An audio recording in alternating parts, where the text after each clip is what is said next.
Stick around. Coming up, we're going to talk about the economy. It's looking pretty good. Not great. We're not out of the woods yet, but there are green shoots and some numbers that aren't being reported that I think you'd be interested in. But first, we're going to wipe up this immigration chat here because there's the dual cycle of headlines with the judges that are getting arrested for helping out with the illegal immigrants, and then there's also the report on Friday that dropped that was on social media all weekend.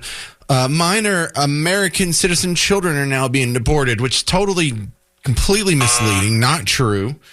They're being actively taken by their parents who are being deported, and they have the choice on whether or not to leave them here or take them with them.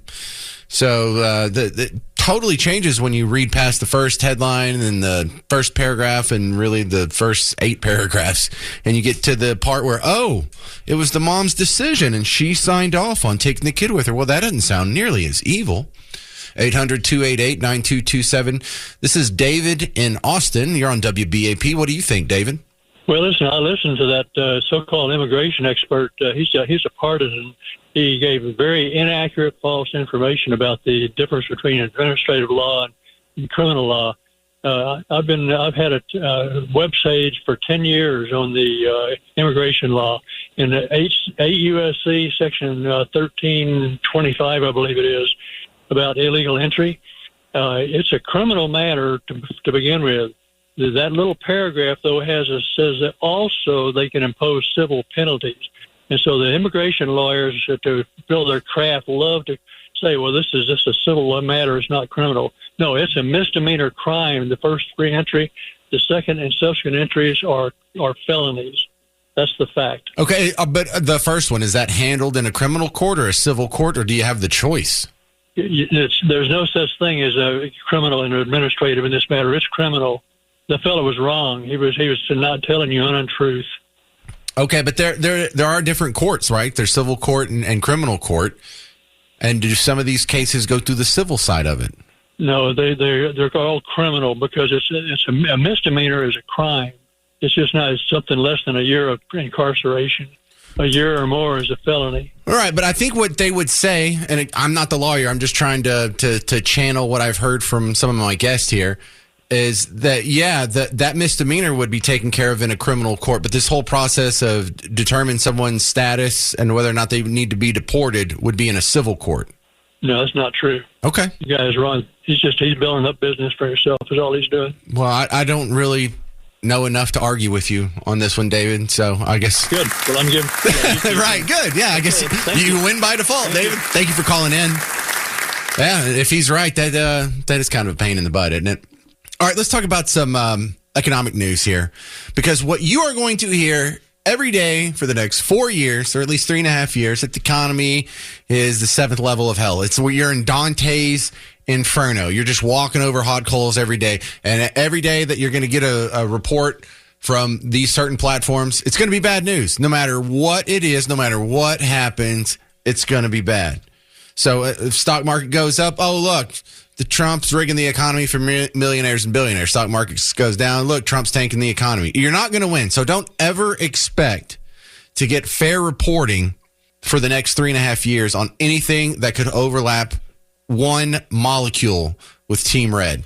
Now, that being said, what do you do about that? Well, you go to other outlets. And in this situation, Fox Business is pretty good. There are a lot of people at Fox Business who are not very politically minded. Sure, they lean Team Trump, but they have an allegiance to the market. They have an allegiance to the economy, and they'll definitely tell you when he gets off base. But like today, stock markets are up. Dow Jones is up 0.3%. NASDAQ up 0.1%. S&P's up 0.25%. I don't know if that's where it'll finish. It was down earlier. It just made it all up from today. But listen to this. On top of this being a pretty good Monday, did you know last week was a positive week in the markets? Not huge, like maybe 1% or 2%, depending on which of the indices you're looking at.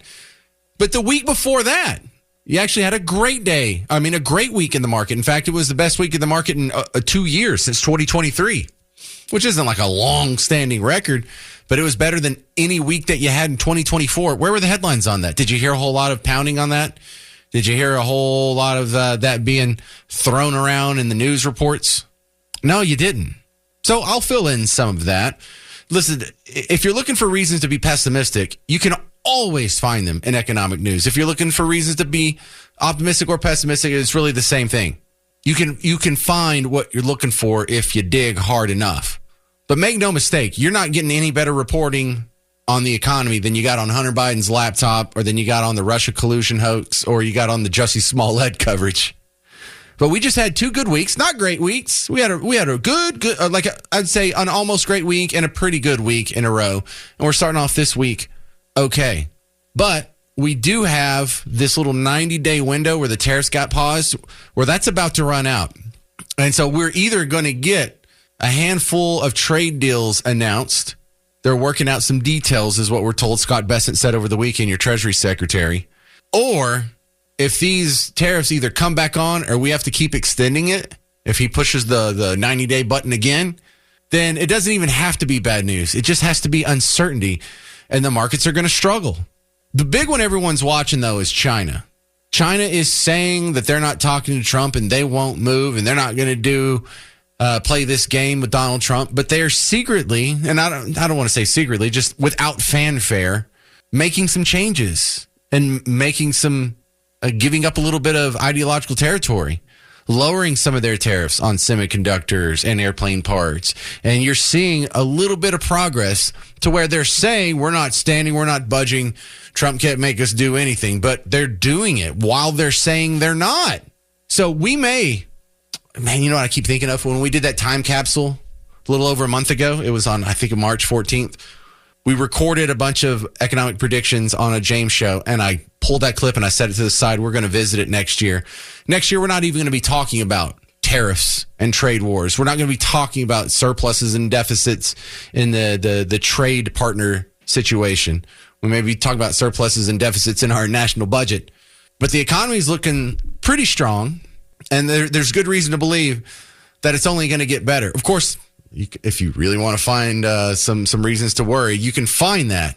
But the economy actually bounced back pretty good in the last 2 weeks. And if things are feeling pretty good to you, even though you're seeing all kinds of negative news on the headlines, that's why things are going pretty good. And you know what? When you break it down to the microcosm of just Texas, we have a tendency to weather these things better than other states because our economy is so diversified. So, you know, whether oil goes up or goes down, we have a bunch of other industries that have a foothold in here that can sort of balance that out.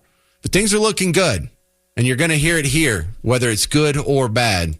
I will not give you just the one side of the economic news. So how is the economy really doing? If you listen to one side of the media, it's doing fantastic. Listen to the other side of the media, it's doing absolutely terrible. Seventh level of hell, Dante's Inferno, all that. You look at the actual data, today is mixed. While we were on that last break, the NASDAQ just dipped into the red, but the S&P and Dow Jones are in the green for today. My next guest is going to help us make a little bit more sense of it. It's another James Royal, on from Bankrate. Welcome, other James. Hey, good afternoon.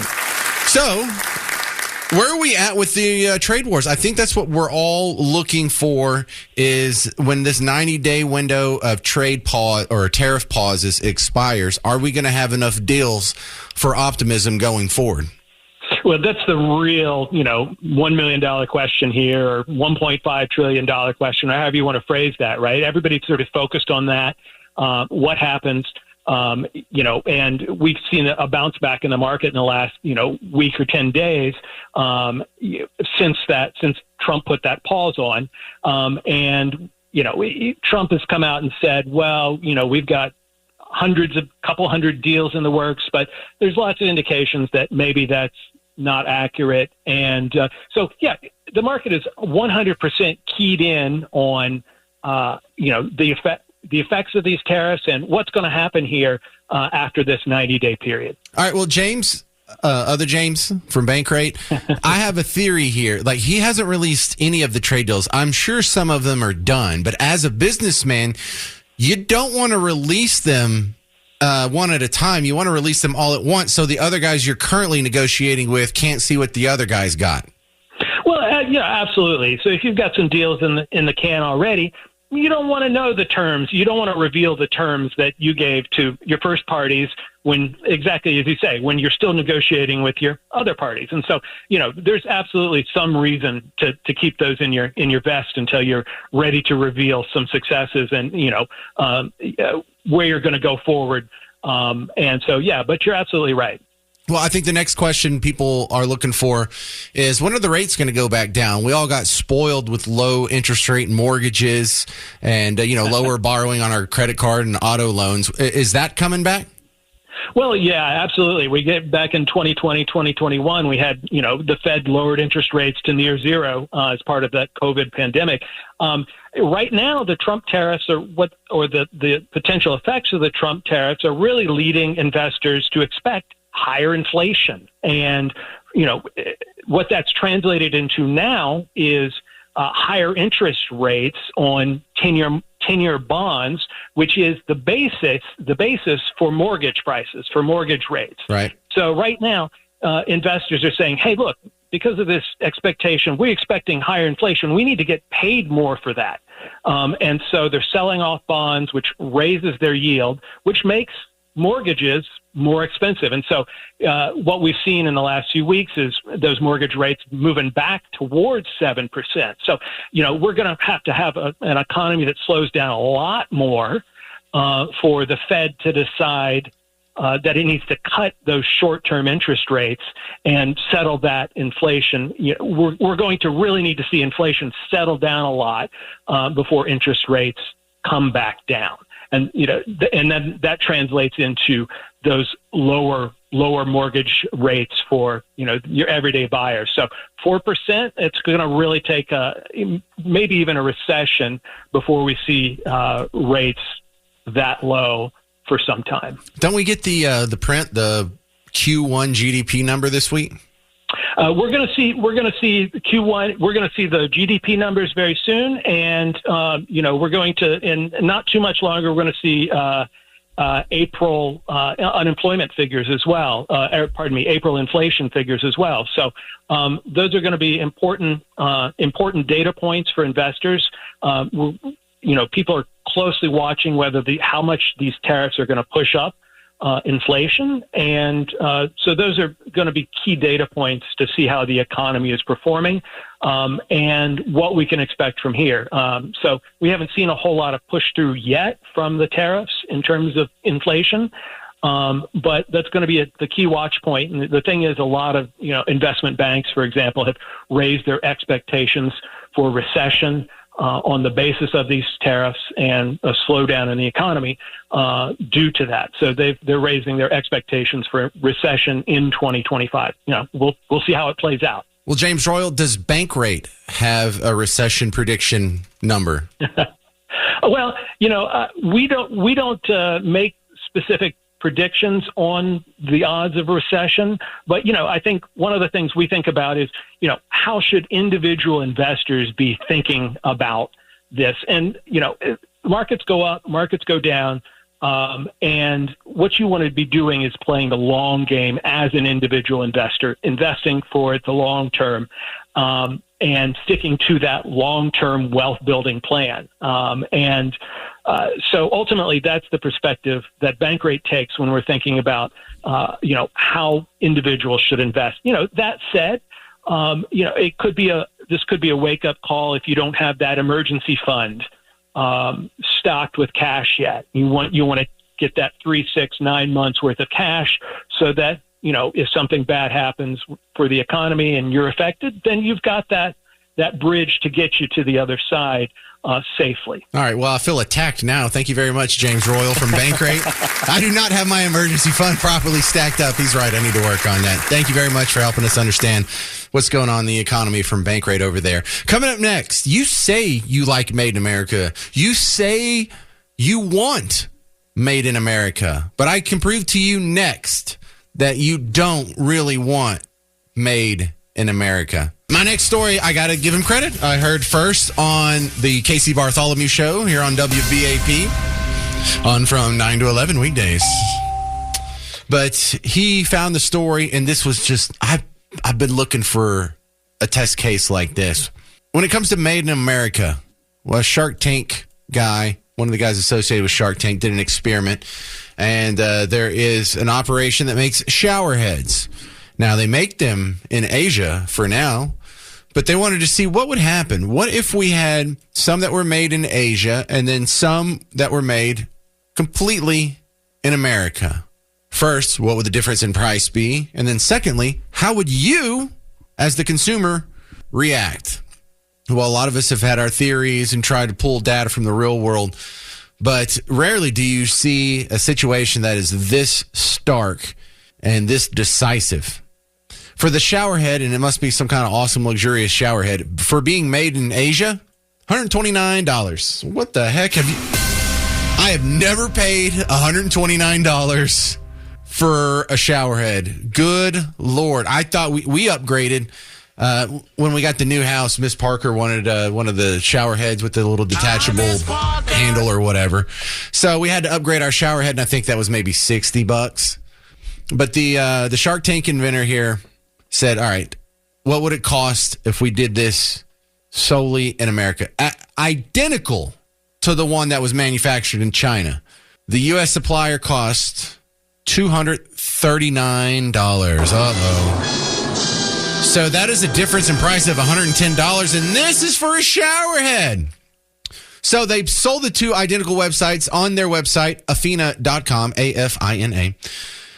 And they posted the results on Thursday. Results absolutely dismal. You want to know how many customers out of the 3,500 that were purchased, how many customers bought the American version versus the Asian version? What do you think? If it was 10%, that's 350. So was it? No. If it was 1%, then it would be 35. Okay, so if it was like 0.1%, it could be like 3 or 4. No, the real number. I don't know. Joe Biden, do you have a guess? $1,400,600,000,000,000. No, not that many. A better guess? 2. No, it's even less than that. 1. No, it's not that one. No, it's not. 0 customers bought the U.S. version. 3,500 people went to the website and said, I need to spend over $100 on a shower head. And even at this luxurious level of spending, not one person, because it was clearly labeled made in China. The other one clearly labeled made in America. Not one person out of 3,500 bought the American-made version. You can't get 3,500 people to agree on anything. Pepperoni pizza versus cheese pizza, pineapple on pizza. You can't get 350 or 3,500 people to believe on, I guess, shower heads. This is how powerful it is. This is how powerful the price difference is with foreign trading. Now, it's not just that, okay, we have this company is going to go out of business, and I guess there's not going to be an American supplier of shower heads. Let me tell you why this is a good thing. Because for all of these 3,500 people that went and got the cheaper shower head, if there's 3,500, that means multiply that by 100. Just round it down, and we'll be generous with the numbers here. How much money did these people save? $350,000 is now still floating around the economy that can be spent elsewhere. That could be spent at your business. That could be spent at a local restaurant. That could be invested in, I don't know, an ETF and thrown into the market. It could go to pay down credit card debt, which means your monthly bill would be lower for here going out. But we're all actually better off as long as we have that gap being that big. The extra money that's going to be able to float around our cash registers instead of go to the shower head guy. Here's the shocking part. We're all better off. Even the foreigners are better off in this situation. Sure, they only get $3 an hour to work in a place that doesn't have air conditioning to get a job that you would jump off the roof if you had to do it for a couple of days. But this is better than their alternative. Remember, they took this job because their previous job was even worse, either in pay or working conditions. But if you bought everything, think about it. Let's extrapolate showerhead to everything that you buy this month.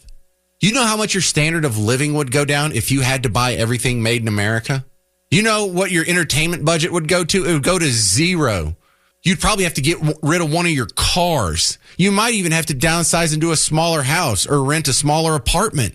Now, the standard of living of foreigners would go down. The standard of living Americans would go down. The only people it's really good for is the poor suckers who have the job of snapping together shower heads in some dank factory in Wisconsin or wherever it's going to end up being.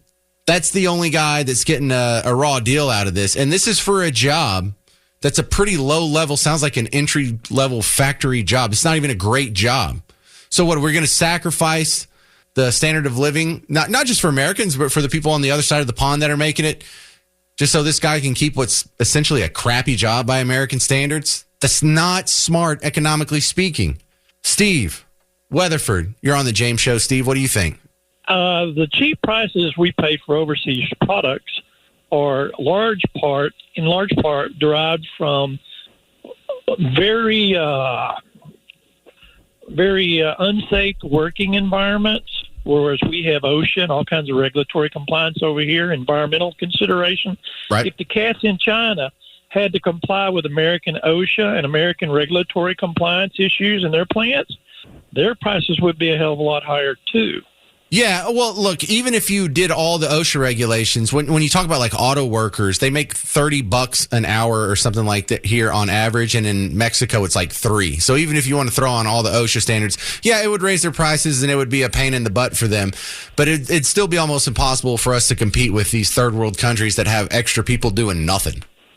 I would say let's get back to common sense regulatory requirements in this country and claw back half our manufacturing base so we're not impaired. Okay, but Steve, that means different things to different people. When you say common sense regulatory reform, what I mean when I say that is we need to just get rid of most of it. We need to get rid of OSHA. We need to get rid of the FDA. We need to get rid of like CAFE standards and all these standards that are on like auto manufacturing and whatnot. I say get rid of them. And if that rubs some people the wrong way, well, then we can have the economic discussion and I can explain myself on how that won't create, less safe cars or whatever. Think about it. If you didn't have all of these regulations on your cars, there's people who think, well, your car won't be as safe. These regulations keep us safe. Oh, really? You don't think Ford would get sued out of their wallet if they intentionally or negligently made a car that was unsafe? Did all these regulations prevent the Pinto flare up or any of these other recalls or any of these other lawsuits? No. They have the regulations. They still have some of the problems. They still have to pay the price. This is just going to be between you, Ford, and your insurance companies. That's who it's going to be between. Good stuff there, Stephen Weatherford. Remember, the Made in America was tried by Walmart in the 90s. This was the first experiment that you and I had of this. And you saw the same thing I saw. We went into Walmart in 1995, and there would be one bin that said Made in America, and there would be another bin with a similar product next to it that was cheaper. And people would always buy the cheaper stuff. The cheaper bin was empty, and the American bin would be full. You saw it. The market was right. It's just some people didn't like the result. That's all. Well, the Shedeur Sanders controversy, I can explain it to you for non-football fans. And don't worry, I'm not just doing this because I miss football and I want an excuse to talk about it. This is not going to be a football conversation. This is going to be a sort of societal, cultural conversation because this conversation leaves football really quick. So we have Shedeur Sanders, if you don't know, son of Deion Sanders. He has two kids that are taken in the draft this weekend, which is kind of interesting. Really? Same time? Good for you. Well, he was the quarterback for a couple years at Jackson State, which is a lesser-known HBCU. He transferred when his dad got the coaching job at the University of Colorado, which is a big, not top-tier D1 school, but they're, D1. They're a bigger, legit program. He had kind of a Midland record there, but that's kind of what Colorado's been doing. Can't really blame Shedeur for that. And the controversy arises because we had the draft over the weekend, Thursday, Friday, Saturday, Sunday. The experts who watched a whole lot more football than me were generally expecting him to go somewhere in the first round, maybe in the second round. Well, he fell all the way to the fifth round. And it was wild because when he made it out of the first round, there were a few headlines. When he made it out of the second round, alarm bells were sounding. Little red lights were blinking like the old police sirens were going off. And so then there was a very ugly conversation that's being had across sports media and social media. And a lot of people are blaming this on racism. Now, Of course, there's going to be some people who, like a Tootsie Roll, whatever it is they think they see becomes racism to them. Garrett probably didn't get that reference because he didn't see the commercials when you were a kid growing up, but maybe we'll YouTube it for him later. I don't think it's racism. I think there's 28 other explanations before you get to racism that would make far more sense. Number one reason is the number one pick in the draft was a black quarterback. So they apparently weren't racist against that person of color, that quarterback of color, just you. So they have selective racism. They only have racism if your name's Shedeur or Sanders. I mean, how does that work? The other more likely explanations, I'm still not too sure of, but I'll tell you where I lean as we're going through the list here. Number one is the idea that this guy skipped the combines. The combine is when a bunch of players who are being recruited for the draft get invited to go to a stadium at a field on a certain day, and they all run these little drills. They see how fast you can run the 40-yard dash. They see how high your vertical leap is, your standing broad jump. They want to see you throw. They want to see you catch, depending on what your position is. So that's one thing, but people have skipped the combine before and not fallen that far.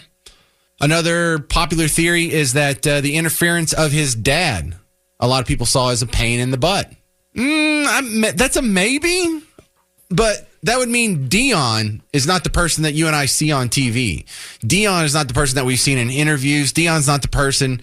I read his book back in the day. What was it? All About Money or something? Came out in like 1999. Now, he seems like he's a little full of himself, but there's a sort of a level of accomplishment to where you get a pass. Dion can be full of himself. Dion probably was the greatest cover cornerback in NFL history. Period, point blank, end of story. I can't even think of who would compete with him for that title. So the Dion interference thing, Now, one that seems more likely is that some people are saying he failed his interviews. A handful of teams will call you, and they'll sit you down. They'll fly in, they'll sit you down, and you'll talk to management, and you'll talk to coaches, maybe even the owner there, and get a feel for you. What are you looking for? Would you be okay if you didn't start, or are you demanding to start? So a couple of people came out of those interviews and they weren't saying very good things. And you don't have to have collusion. You don't have to have all the owners get on the phone with each other and say, hey, we're not going to pick this guy in the first, second, third, or fourth round. Just maybe in the fifth round as soon as possible. And what, y'all all just let Cleveland get lucky with this amazing pick because you colluded? Stop it. This makes a little bit of sense. Poor interviews. But maybe it's just an easy combination of all these, because one of the comparisons that was being made is no one had a problem with it when Archie Manning, had his son in the draft. You have this former NFL legend trying to dictate where his son goes and who he's going to play for and what the terms of his employment are going to be.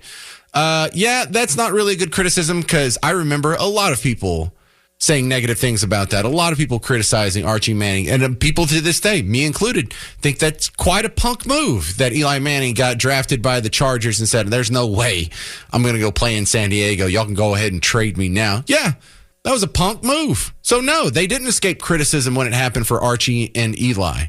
But just dismiss these people who have to go past all of these other hurdles, all these other obstacles to land on what they preferred for this to be about anyway, and that's just racism. There's a lot of people, if you haven't seen it, don't go open X or Reddit right now. It's the battle scene from Braveheart, because there's some people that... Racism is on life support. And it's convulsing, it's dying, it's kind of foaming at the mouth a little bit, and it's about to die. But there are a lot of people out there who are putting this guy on a ventilator, and they're pumping him full of fluids, and they got him on one of those life support machines, and they're just going to keep him going even though he's not technically alive. They're just going to keep the machines on for as long as they can. And boy, that was just a sad, dismal display on the reaction to Shedeur Sanders falling all the way down to the fifth round. Now, we're going to find out really fast. If he turns out to be an excellent quarterback, then they were all right. Shedeur got screwed over. But we'll find out. Ultimately, football is a meritocracy, and this will all be decided on the field in about 6 months. Your thoughts on Shedeur falling to the fifth? You have any better theories? 800-288-9227. I'm James Parker. It's News Talk 820 WBAP, now on FM at 93.3.